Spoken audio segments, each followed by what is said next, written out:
Goods and service tax यानी कि GST पर दिल्ली में हो रही बैठक से कल खुशखबरी आ सकती है।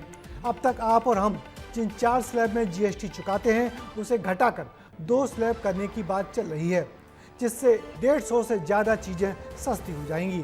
पीएम मोदी ने 15 अगस्त को जो घोषणा की थी, इस बैठक में उसी के चलते बड़े बदलाव होने की संभावना है। जीएसटी स्लैब परिवर्तन से किस वस्तु की कीमत कम होगी और कौन सी चीज हो जाएगी महंगी, हमारी इस रिपोर्ट में देखिए। बस एक दिन का इंतजार। सस्ते होने वाले हैं 175 सामान। ये बातें हवा हवाई नहीं है, बल्कि सच है। किसी भी सामान को खरीदने के बाद आपके हाथ में थमाया जाने वाला बिल, जिसमें जीएसटी जुड़ता है, इसी जीएसटी को लेकर दिल्ली में बैठक शुरू हो चुकी है। 4 सितंबर को ये बैठक खत्म होगी। ये बैठक क्यों खास है और कैसे ये बैठक आपकी जेब से जुड़ी हुई है, जरा गौर से सुनिएगा। 15 अगस्त को प्रधानमंत्री नरेंद्र मोदी ने लाल किले से एक बड़ा ऐलान किया था। दिवाली पर नए जीएसटी रिफॉर्म लाने की बात कही थी। इस ऐलान के बाद जीएसटी परिषद की पहली बैठक हो रही है। आपकी डबल दिवाली का काम मैं करने वाला हूं। इस दिवाली में आपको एक बहुत बड़ा तोहफा देशवासियों को मिलने वाला है। हम नेक्स्ट जनरेशन जीएसटी रिफॉर्म्स लेकर के आ रहे हैं। सामान्य मानवीय की जरूरतों के टैक्स भारी मात्रा में कम कर दिए जाएंगे। पीएम मोदी ने ऐलान किया था कि जीएसटी में बड़े सुधार होंगे, जिसे वो जीएसटी 2.0 कह रहे हैं।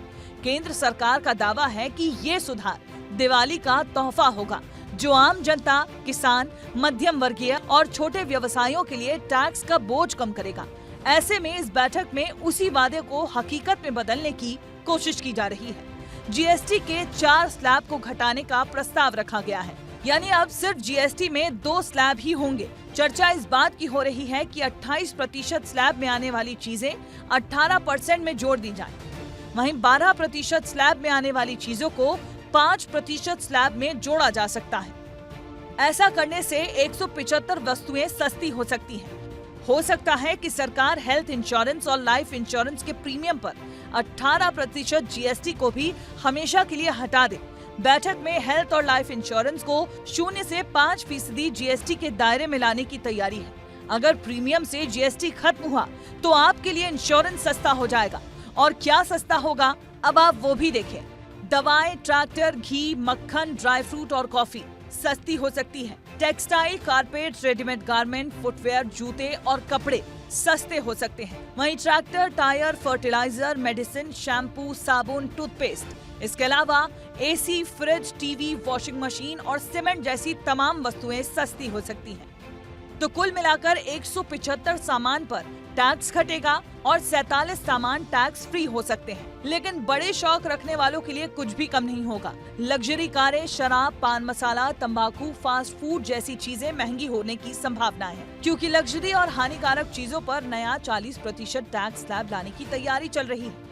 लेकिन रोजमर्रा के सामान में छूट देने की भी तैयारी है। सवाल यह है कि आखिर सरकार ये कर क्यों रही है? तो दरअसल टैक्स सिस्टम को सरल करना सरकार का मकसद है। इससे टैक्स विवाद और भ्रम कम होगा। जीएसटी रजिस्ट्रेशन और रिटर्न फाइलिंग भी आसान होगी। भारत में जीएसटी की खास बात यह है कि ये एक समान देशव्यापी टैक्स है, जो पहले के जटिल टैक्स सिस्टम को बदलने के लिए लाया गया था। लेकिन भारत में स्लैब ज्यादा होने से, यानी कि 4 स्लैब होने से जटिलता बनी रहती है। नया 2 स्लैब सिस्टम इसे आसान बनाएगा, जैसा कि सिंगापुर जैसे देशों में है। मशहूर web series game of thrones का एक बड़ा ही डायलॉग काफी फेमस हुआ और वो था विंटर इज कमिंग। भारत के संदर्भ में भी कहा जा सकता है winter is about to come, क्योंकि इस विंटर में बहुत सारे फेस्टिवल आ रहे हैं और इसी फेस्टिवल से पहले जीएसटी काउंसिल की एक अहम बैठक चल रही है। टैरिफ वॉर के खिलाफ यह एक बहुत बड़ा बूस्टर डोज भी साबित होगा, क्योंकि यहाँ पे जब प्राइस कम होंगे तो घरेलू बाजार में खपत भी बढ़ेगी और इसके साथ ही साथ भारत का बाजार मजबूत होगा और एक बड़ा स्पेस मिलेगा जहां से भारत टैरिफ के खिलाफ लॉन्ग टर्म योजना बना सकता है। कैमरा पर्सन वसीम खान के साथ अमृत तिवारी, विस्तार न्यूज, दिल्ली।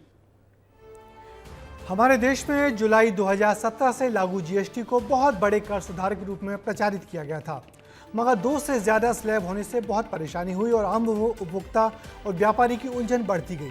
दुनिया में जहां भी जीएसटी आधारित कर प्रणाली है, वहां सिर्फ 2 स्लैब ही चलते हैं। 7 साल बाद यदि सरकार इस बात को समझ रही है तो इसे देर आए दुरुस्त ही कहेंगे।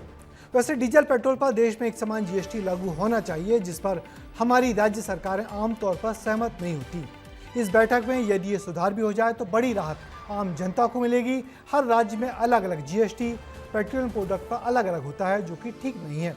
और वैसे इस बात को जो ट्रंप के टैरिफ है उससे लड़ने की एक वजह भी मानी जा रही है।